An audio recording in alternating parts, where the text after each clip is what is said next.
আসসালামু আলাইকুম রহমতুল্লাহি ওয়া বারাকাতুহু। সম্মানিত দর্শক,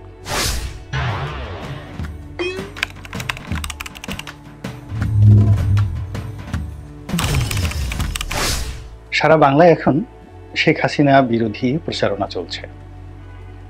সর্বশক্তি দিয়ে জলে, স্থলে, অন্তরিক্ষে এ দেশের মধ্যে শেখ পরিবার, শেখ হাসিনা, তার সঙ্গী সাথী এবং তার দল, তাদেরকে নিয়ে যেভাবে প্রচার এবং প্রোপাগান্ডা চলছে, এ সকল প্রচার এবং প্রোপাগান্ডার প্রতিক্রিয়া কি হতে পারে সেটি নিয়ে আলোচনা করব। তার আগে বলে নেই শেখ হাসিনার বিরুদ্ধে কি কি প্রচারণা করা হচ্ছে। প্রথমত, তিনি প্রচণ্ড ভয়ঙ্কর, এত ভয়ঙ্কর তাকে দেখলে ভয়ের উদ্রেক হয়। তার ক্যাশ চাই, বিড়াল চোখের তিনি রমণী।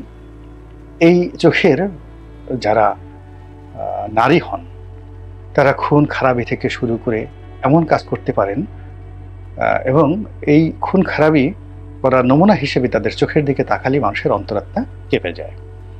তো এই যে তাকে একজন ভয়ঙ্কর মহিলা, মানে তাকে দেখলেই মানুষের ভয় করা উচিত, ভয় পাওয়া উচিত, এবং তিনি আসলেই একজন ভয়ঙ্কর, এরকম প্রচার চলছে। দ্বিতীয় যে প্রচারটা করা হচ্ছে সেটি হলো তিনি খুবই হিংসুটে, অন্যের ভালো তিনি দেখতে পারেন না। তারপর প্রতিদ্বন্দ্বিতা একদম সহ্য করতে পারেন না। যে কোনো মানুষ, সে জ্ঞানী হোক, তার চেয়ে যদি তার মনে হয় সে জ্ঞানী, তার চেয়ে সম্মানী, তার চেয়ে মর্যাদাবান, তার চেয়ে সুন্দরী, তাহলে তার খুব হিংসা হয়। এবং তার সেই হিংসাটা যেনতে হিংসা নয়, গরিব মানুষের হিংসা একা একা হিংসা করে, মুখ বাঁকা করে, ওরকম নয়। তিনি এমন হিংসুটে, তিনি যাকে হিংসা করেন তার অঙ্গহানি করে দেন। যেমন দেখা গেল যে তার মনে হলো যে ওই রমণীটি শেখ হাসিনার চেয়ে সুন্দরী, অতএব তার হাত কেটে দাও, তার কান কেটে দাও, তার নাক কেটে দাও, যেন তিনি আর কখনো নিজেকে সুন্দরী বলে দাবি করতে না পারেন। কেউ যদি মেধাবী হন তাহলে তার মেধাটাকে নষ্ট করে দাও। কেউ যদি চরিত্রবান হন, সৎ হন, তার নিজে সৎ নন এটা প্রমাণ করে দাও। তারপরে তাকে অপদস্থ করো, লাঞ্ছিত করো, ক্যারেক্টার অ্যাসাসিনেশন করো। এটা হলো তার হিংসের যে চরিত্র। এরপরে তিনি নিষ্ঠুর, প্রতিশোধ পরায়ণা, অর্থাৎ তার বাবার, তার বংশের, তার 14 গোষ্ঠীর, তার দলের, এমনকি যদি কেউ তার ছায়ার সঙ্গে একটু বেয়াদবি করে থাকে তার দৃষ্টিতে, তাহলে তিনি সেটি ভয়ঙ্করভাবে সেটার প্রতিশোধ নেন। এবং সে প্রতিশোধ কতটা ভয়ঙ্কর, ইদানিং যেটা প্রচার হচ্ছে যে তার পিতার হত্যাকারী মেজর ফজলুল হুদা নামক একজন লোক, তো প্রচার হচ্ছে যে তিনি নিজের হাতে সেই লোকটিকে জবাই করেছেন। আবার বলছি, তিনি তার ফাঁসির ছিল বা অন্য যে মৃত্যুদণ্ডের আদেশ ছিল ওটা অ্যাভয়েড করে তিনি নিজের হাতে জবাই করেছেন, অর্থাৎ তিনি এতটা ভয়ঙ্কর। তো এই জিনিসগুলো যখন প্রচার হচ্ছে, সেক্ষেত্রে আওয়ামী লীগের জন্য কতটা লাভ হবে, কতটা ক্ষতি হবে, দেশের জন্য কতটা লাভ হবে, ক্ষতি হবে, এবং শেখ হাসিনার যারা প্রতিপক্ষ তাদের কি হবে, এবং আগামীতে যারা রাজনীতি করতে আসবেন তাদের কি হবে, এই বিষয়গুলো নিয়ে খুব সংক্ষেপে আলোচনা করার চেষ্টা করব। প্রথমত হলো যে এই ধরনের প্রচার এবং প্রোপাগান্ডার ফলে, যেহেতু শেখ হাসিনা জীবিত আছেন, প্রোপাগান্ডার ফলে শেখ হাসিনা সম্পর্কে তার প্রতিপক্ষের মনে একটা ভয় তৈরি হবে, একটা আতঙ্ক তৈরি হবে, ভীষণ রকম আতঙ্ক তৈরি হবে। এতে করে প্রকৃতপক্ষে আওয়ামী লীগ এবং শেখ হাসিনার লাভ হবে। দুটো উদাহরণ দিই। একটা সময় চেঙ্গিস খানের খুব এরকম বদনাম ছড়িয়ে পড়ল যে তিনি যে শহরে যান, সে শহরে তিনি মানুষের মাথা দিয়ে বা মানুষের খুলি দিয়ে পিরামিড তৈরি করেন। তিনি যে জনপদে যান সব নারীকে ধর্ষণ করেন, সব পুরুষকে মেরে ফেলেন এবং সব শিশুদেরকে আর নারীদেরকে দাস হিসেবে বন্দী করে নিয়ে যান। তো তার প্রতিপক্ষ বা তার নিজের যারা লোকজন রয়েছে, এটা খুব সুকৌশলে এই ভীতিটা ছড়িয়ে দেওয়া হলো। এর ফলে কি হতো যে তিনি যে শহরে যেতেন বা যে এলাকাতে যেতেন যুদ্ধ করার জন্য, প্রায় বেশিরভাগ ক্ষেত্রেই কোনো রকম যুদ্ধ ছাড়াই কেবল ভয় দেখিয়ে তিনি জয়লাভ করতেন। এবং যারা খুব ইলিউশন প্রকৃতির, খুব কল্পনাপ্রবণ, মুসলমানদের মধ্যে এই জিনিসটা খুব বেশি, হিন্দুদের মধ্যে যারা পরকালে বিশ্বাস করে এবং বিভিন্ন পীর ফকিরের দরবারে ঘুরে বেড়ায়, এদের বিশ্বাসটা খুব নড়বড়ে থাকে। ভীষণ রকম বিশ্বাস নড়বড়ে থাকে। অলৌকিক কোনো কিছু দেখলে, যেমন ইমাম মাহাদি আসবেন, দাজ্জাল আসবেন, দাজ্জালের কপালের উপর একটা চোখ থাকবে, তো এরকম সে মানে কারো দিকে তাকানোর সঙ্গে সঙ্গেই সেও দাজ্জাল হয়ে যাবে, এই কথাগুলো যারা মনে প্রাণে বিশ্বাস করেন, তো বিশ্বাস করার ফলে কি হচ্ছে, গভীর রাত্রে কেউ যদি নকল দাজ্জাল সেজে তার সামনে এসে দাঁড়ায়, মুহূর্তের মধ্যে দেখবেন সে জ্ঞান হারিয়ে ফেলেছে। এরপর যখন আপনি তাকে জ্ঞান ফিরবে, কাপড় চোপড় দেখবেন সে পুরোটা নষ্ট করে ফেলেছে। এটা হলো অতিরিক্ত কল্পনাপ্রবণ থাকার যে বাস্তব ভয়ঙ্কর দিক সেটি। এবং ইতিহাসে এরকম এক ঘটনা ঘটেছে। দেখা গেল যে চেঙ্গিস খান আক্রমণ করেছে খাওয়ারজম ডাইনেস্টি। খাওয়ারজমের রাজধানী তখন গুরগাঁও, এখনকার মধ্য এশিয়ার একটা অঞ্চল। এবং গুরগাঁও ছিল এখনকার ওয়াশিংটন ডিসি, সাংহাই বা টোকিওর মতো যে মেগা সিটি, তাদের চেয়েও ওয়েল প্রোটেক্টেড সব দিক থেকে। ওই জমানাতে 3 স্তরের যাকে বলা হয় ওয়াল দিয়ে মানে পৃথিবীর সবচেয়ে সুরক্ষিত যে শহর সেটা হলো কনস্ট্যান্টিনোপল ছিল মধ্যযুগ পর্যন্ত, যেটা মুসলমানরা দখল করলো। তো সেখানে 3 স্তরের ওয়াল ছিল। তো ওই রকম কনস্ট্যান্টিনোপলের আদলে বা তার চেয়েও শক্তিশালী করে মুসলমানরা একটি শহর তারা তৈরি করেছিল, গুরগাঁও।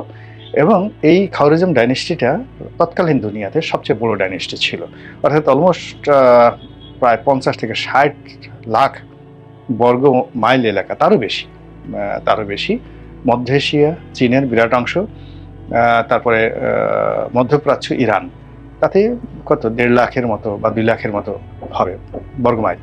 তো এই এলাকার শাসন যিনি চালাতেন তার রাজধানী।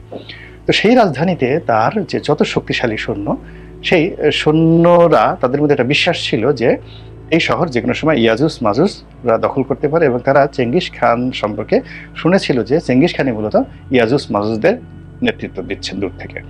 তো সেই চেঙ্গিস খান যখন তাদের সেই দরবারে মানে তাদের শহরের উপকণ্ঠে এলো যুদ্ধ করার জন্য, সৈন্যরা অত কিছু চিন্তা ভাবনা না করে তাদের অস্ত্র ত্যাগ করে পালিয়ে গেল, সব পালিয়ে গেল।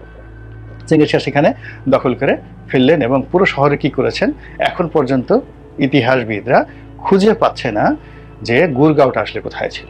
মানে চেঙ্গিস খানের ধ্বংসযজ্ঞটা এত বেশি ছিল, পৃথিবীর অনেক বিখ্যাত শহরকে খুঁজে পাওয়া গিয়েছে, কিন্তু এই গুরগাঁওকে এখনো খুঁজে পাওয়া যায়নি। তো এরকম যে আপনি যখন কাউকে খুব বেশি ভয় পাবেন, আতঙ্কগ্রস্ত হবেন, তাকে যদি আপনি তার সামনে এসে সে যদি আপনার সামনে এসে ভূতের বেশে দাঁড়ায়, আপনি মরে যাবেন সঙ্গে সঙ্গে। আপনি দেখুন গত 20 বছর ধরে যারা পালিয়েছিলেন, 15 বছর ধরে যারা পালিয়েছিলেন, জাস্ট একটা শুধু উদাহরণ দিই। এখন দেখেন অনেক লোক বড় বড় কথা বলে না, হুমকি দিচ্ছে, হ্যাং করেঙ্গা, ত্যাং করেঙ্গা, মেরে ফেলেঙ্গা, আষাঢ় মারেঙ্গা, এই সমস্ত কথাবার্তা বলে। ওইরকম যারা লোকজন দাঁড়িয়ে থাকে, বড় বড় নেতা, আপনি তাদের পিছনে অচমকা গিয়ে খালি 2-3 জন লোক নিয়ে পুলিশের যে বাঁশি সেরকম একটা বাঁশিতে ফু দেন, তারপর শেষে পিছনে বলেন জয় বাংলা আর বলেন ধর। বিশ্বাস করে সে পিছনের দিকে তাকাবে না। সামনে ওয়াল থাকুক, নদী থাকুক, সমুদ্র থাকুক, সে প্রথমে একটা লাফ দেবে। লাফ দিয়ে সে বহুদূর যাওয়ার পরে, ঘন্টাখানেক যাওয়ার পরে যখন ক্লান্ত হয়ে পড়বে, তখন সে পিছনের দিকে তাকিয়ে বলবে দৌড়াইলাম কেন। এটা হলো মানুষের একটা সাইকোলজি, মানে আপনি যাকে ভয় পান। তো এই যে শেখ হাসিনাকে যে ভয়ঙ্কর রূপে প্রচার করা হচ্ছে, এটা শেখ হাসিনার প্রতিপক্ষের জন্য মূলত একটা সাইকোলজিক্যাল একটা মানে রোগে পরিণত হয়েছে। ফলে কখনো কোনো কারণে যদি আওয়ামী লীগের মতো দলের বা শেখ হাসিনার যদি কোনো কারণে প্রত্যাবর্তন ঘটে, আপনি দেখুন 1 মিনিট লাগবে না, 30 সেকেন্ডের মধ্যে পুরো মাঠ ফাঁকা হয়ে গেছে। ফলে এখন যারা অতিরিক্ত প্রচার করছেন তারা আলটিমেটলি নিজেদের ক্ষতি করছেন। 2 নম্বর হলো যে এই মন্দ কাজগুলো, মনোবিজ্ঞানের ভাষা হলো আপনি আজে বাজে জিনিসের নাম উচ্চারণ করবেন না। এমন অনেকে যেমন বলে যে পর্ণ ছবি দেখবেন না, পর্ণ মানে কোনো যে ইসলামে কোনো ছবি দেখাই নিষেধ। এর কারণ হলো এই বিষয়গুলো আপনার মন মননে একটা বিকৃত রুচি তৈরি করে। আপনি সুন্দরী একটা রোমান্টিক ছবি দেখলেন, একটা উলঙ্গ ছবি দেখলেন, একটা পারভার্টেড সেক্সুয়াল ভিডিও দেখলেন, এই বিষয়গুলো আপনাকে অসুস্থ বানিয়ে ফেলবে ফিজিক্যালি আর মেন্টালি। তো এই জন্য এই মন্দ দিকগুলো, বিষয়গুলো আলোচনা করতে হয় না, সামনে আনতে হয় না। আপনি অ্যাকশনে যাবেন, শেখ হাসিনার বিরুদ্ধে আপনাকে অ্যাকশনে যাবেন।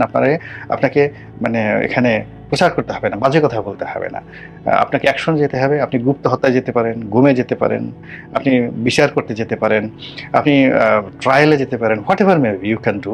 এখানে এই সমস্ত মন্দ জিনিস না বলে আপনি আপনার কর্তব্যের যে কাজটি, এটি নীরবে করতে পারাটাই হলো আপনার জন্য নিরাপদ। কিন্তু এই কথাগুলো যত বেশি বলবেন ততই এটা সমাজে খুব ইজি হয়ে যাবে।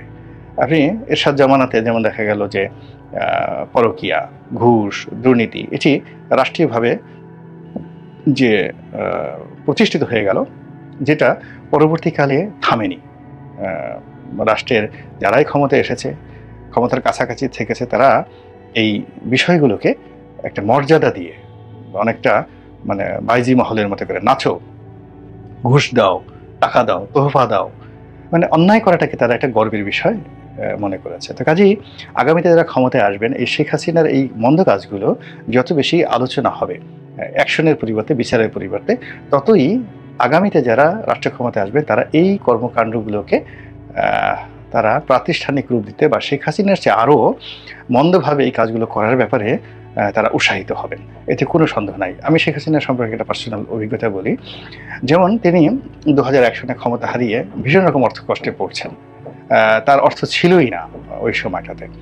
তো পরবর্তীতে যখন 2001 থেকে 2006 সালে বিএনপির বিরুদ্ধে প্রচুর আর্থিক কেলেঙ্কারির অভিযোগ এলো, ওই সময়টাতে তিনি সিদ্ধান্ত নিলেন যে আগামীতে যদি তিনি ক্ষমতা আসেন তাহলে তার দলের নেতাকর্মীদের যেন কোনো অর্থকষ্ট না থাকে, এজন্য তিনি সব কিছু ওপেন আপ করে দেবেন।